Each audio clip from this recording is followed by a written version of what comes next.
Yung kay Kian, yung napatay, unfortunately napatay yun.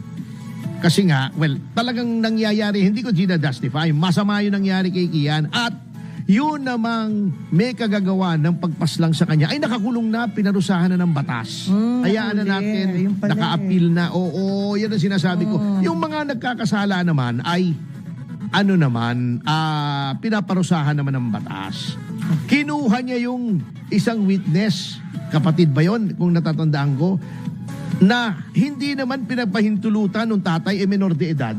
Lumapit yan sa VACC at sa Citizens Crime Watch. Pinuntahan namin yan ni dating Congressman Jing Paras sa Senado para kunin. Pinagtaguan kami ni Rizzo Ontiveros. Natakot kasi. Kasama kasi kami CIDG noon. Opo. Biniro ko yung gwardiya. Sabi niya, Sir, saan kayo pupunta? May kasama kami CIDG, arestuhin namin si Senador Ontiveros. Natakot yata, ayaw kami papasukin doon sa opisina. Hindi naman, hinahanap lang ng tatay. May sulat kami sa tatay na hindi niya pinahintulutan yung anak niya na mag-testify. Kinuha ni Ontiveros. Kasama yung mga paring ungas. Katulad ng si Flavio. Na hindi naman pala niya alam lahat yun. Nagbigay ng listahan, 27,000 daw. Ang napatay. Hindi naman niya nakausap lahat ng pamilya ng 27,000. Siraba ulo niya, makakausap pa ba yung 27,000 na pamilya? Yung ilan lang daw. Pero for theatrics, pang drama, naglabas doon sa Senado ng pagkahaba-habang listahan. Anong klaseng pari yan? Hindi ba alam nila na ang pagsisinungaling, di ba? Sabi nga, may kasabihin nga, di ba? Liars go to hell. Liars go to hell. Ikaw, paring yun, nakalimutan ko pangalan Mukhang ulalo you can go to hell. Wala, ano ka lang. Si Risa, etong sa Farmally investigation, lumabas. Nagdemanda kami hindi kami puro daldal lang. Yan si Risa puro daldal Nagdemanda kami, dinemanda namin si Risa dahil nanunuhol siya ng mga witnesses para mag-testify falsely. Yan ang history ni Rizzo Ontiveros. Baka hindi ninyo alam. Nandiyan ang kaso sa ombudsman. Buhay na buhay. Etong si Risa, ayong sinasabi niyo mga krimen ni Pastor Kibuloy, ba't hindi siya nag-file? Ba't hindi siya sumali sa prosecution?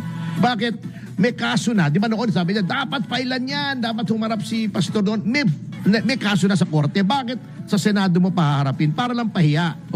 Bago nung pinaharap mo si Pangulong Duterte, nasopla ka ng nasopla, napahiya ka. Ngayon, daldal ka ng daldal sa social media, napakabastos, etc. Alam mo, Risa, hindi po, ganun po ang salita talaga ni Pangulong Duterte. Yung sinasabi niyang PI, expression yun Hindi naman sinasabi niya kay Risa, PI mo iba na magsasabi noon, di ba, na Risa, PI mo. Hindi naman natin sasabihin Risa, PI mo.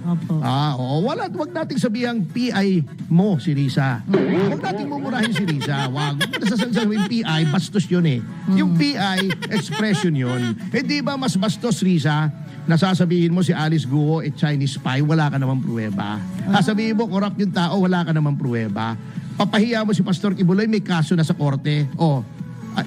Ang gusto mo lang, wala namang legitimate legislative agenda, kundi pahiya mo lang yung tao. Di ba mas bastos yun? Di ba mas bastos yung nanunuhol ka ng mga witnesses para mag-testify falsely? Yung kapatid mismo nung sinuhulan niya, umamin, binigyan siya ng chief of staff ni Risa. Di ba mas bastos yun? Sinong bastos sa inyo ni Pangulong Duterte?